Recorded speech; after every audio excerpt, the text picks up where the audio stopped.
So we're in Kempton Park in South Africa, not far from the OR Tambo International Airport.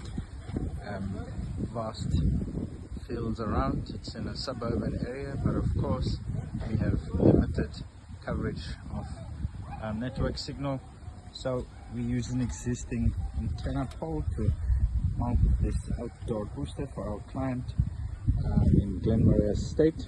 We've got his connections going down, and I will continue with the video once we get inside. Thank you.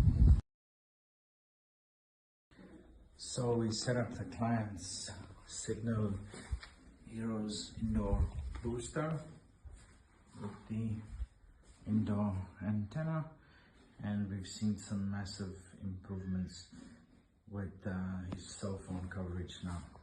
Hey David, just wanted to show you, this is Hope's phone. So I'm standing just outside the kitchen with a full pass signal. Cut, switch it off please.